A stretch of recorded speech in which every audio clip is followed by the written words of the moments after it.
We're going to talk a little bit this morning about safety and the two things that are required for safety and success. Anytime you're working with firearms, you always want to think about safety as number one and success as number two. Safety is loosely defined as going home with the same amount of holes you left home with. And of course, success is hitting the target. Muzzle management and trigger finger discipline will guarantee both safety and success. The muzzle of the pistol, rifle, shotgun, whatever you're using, is the only place the bullet comes out of. And of course, that is the dangerous area. If we keep that muzzle pointed in a safe direction at all times, except for when we're on the target, we can ensure safety. A safe direction is any direction in which, should the weapon discharge, no personal injury and minimal property damage would occur. The other place that you want to point the muzzle, of course, is at the target. If the muzzle is pointing at the target, it's pretty well obvious that you're going to hit that target. Trigger finger discipline is number two.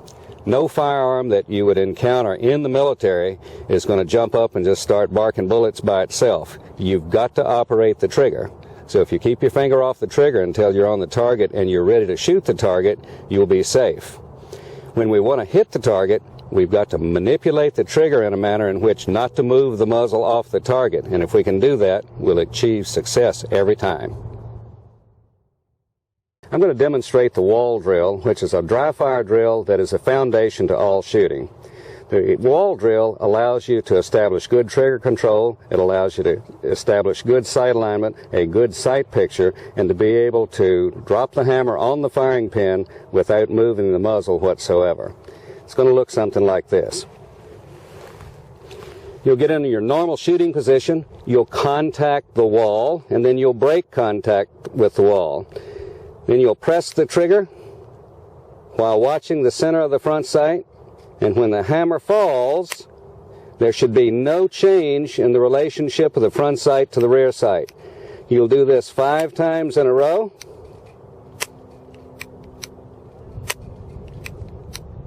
And if you can do it 5 times in a row, you've accomplished the mission. Then you'll transition to single action.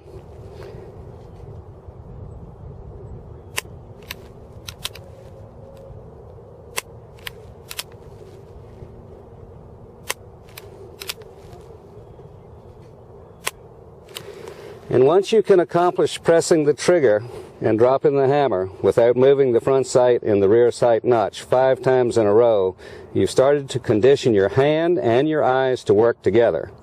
Of course, the question is why the wall? And the answer is the simple reason that your eye wants to transition towards the target during the stroke of the trigger. The wall prevents that from happening. Keeps your eye focus on the front sight, keeps your eyes open, and makes sure that your trigger control is clean and pure. In this segment, we're going to be showing a drill that's useful for handgun shooting. It's called the bullet hole drill. It's commonly used at the SIG Arms Academy, and Master Sergeant George Harris will explain. The drill comes next, and that's a live fire verification of your wall drill activity. All right? So here's what we're going to do. We're going to get 3 yards away, about 10 feet away from the target. We're going to shoot a hole in a blank target. Once we shoot that hole in the blank target, we're going to use that as our aiming area. For most guns, the way they're zeroed, if you just simply use the front sight on top of that hole, you'll have shots going right in, one right on top of the other. If the gun isn't zeroed to do that, the first hole is by itself, all the rest of the holes should be connected. And you'll shoot 5, 10 shot groups, whatever it is that you feel like you need to shoot, that you can be consistent with. Anytime the shots are not connected, you know there was a problem, usually with the trigger finger, possibly with the eyes, in delivering that shot. So that's the deal with the bullet hole drill. And of course, you can do it with dominant hand, 2 hands, non-dominant 2 hands, single hand, prone, kneeling, alternate positions, you name it. Any way you can fire this gun, the bullet hole drill is applicable. Even with the rifle. I know it sounds strange to shoot an M16 or an AR or whatever it is that you've got at 3 yards or 10 feet or maybe just a little bit further back, but your goal is to put every shot through the same hole. And at 3 yards, that's a little tougher than you might imagine. So you're really not wasting ammunition, and you're actually perfecting technique. The benefit by being so close, real simple, keeps your eye focus back on the gun again. In our experience, we've seen large amounts of problems with people not knowing what to do with vision. They look at the target, they want to look somewhere other than the gun. One of my good colleagues yesterday, when we were talking about where his vision was, said, yeah, it was probably about the 15-yard line. He was shooting from 25.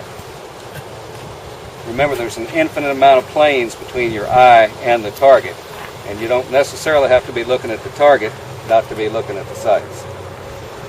All right, so let's get our eyes and ears on, and I'll shoot you a bullet hole drill. Hard hats, flak jacket, steel-toed shoes. All right, here we go. Line's gonna be hot. Get plugs in. Okay, we aim in on the target. I'm just gonna shoot off to the side here.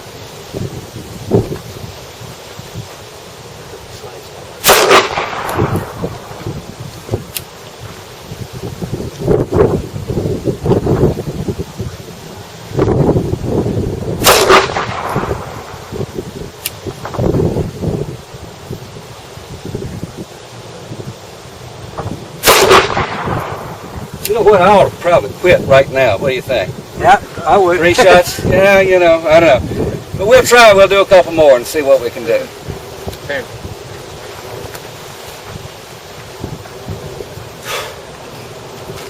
Gun zeroed pretty good anyway.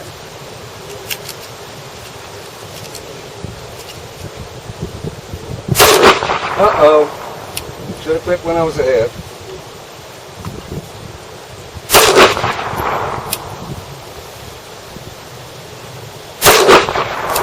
Okay, now you'll see the mark of a fairly decent instructor. What he does is he covers up his mistake. You notice how I connected the holes there a little bit? You can do that.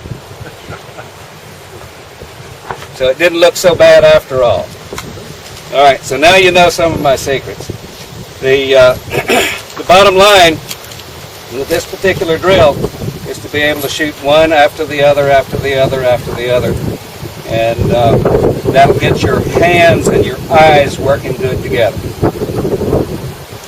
I'm going to have everybody shoot this a little bit. You'll shoot a 10-round string, and then we'll come back and I'll take you through the reset drill, which is an extension of the bullet hole drill.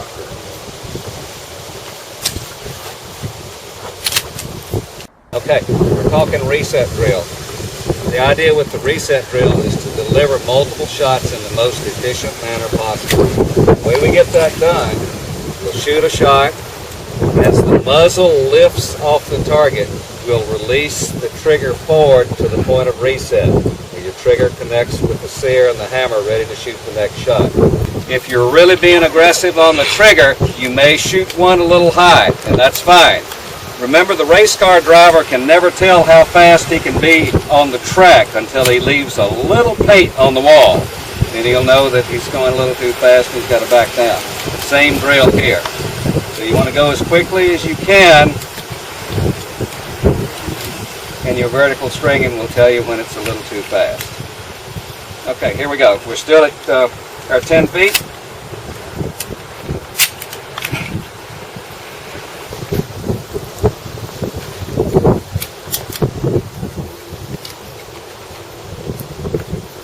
All right, watch the gun.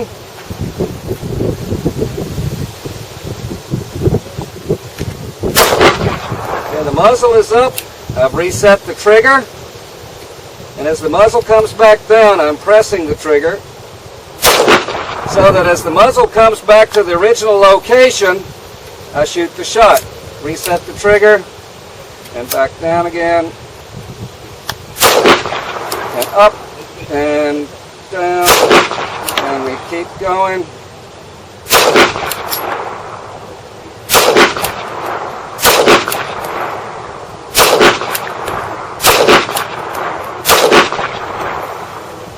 So the idea is to increase the speed, increase the speed, increase the speed, and still shoot a round group.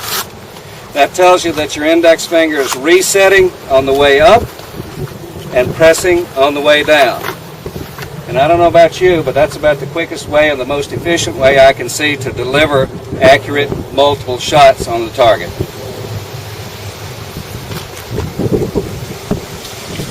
Everybody good with that? Make sense? Often I'm asked, what good is competition? How does that fall into play with the normal jobs of the everyday soldier? The reality of it is that competition will put stress on you. Competition will teach you how to utilize stress to your advantage. Competition will allow you methods of learning survival on the battlefield that you can't learn anywhere else. When in competition, we have to deal with stress. We have to act under pressure. We have to act under time frames. It's the same type of thing that you'd have to act under on the battlefield. Once you've developed the ability to act on call under pressure, that allows you the confidence to be able to respond correctly on the battlefield. On the battlefield, of course, the environment is ever-changing. In competition, the environment is ever-changing. So there's a direct corollary from one step to the other. Competition will allow you to have the confidence to be successful time and time again, and therefore survive on the battlefield.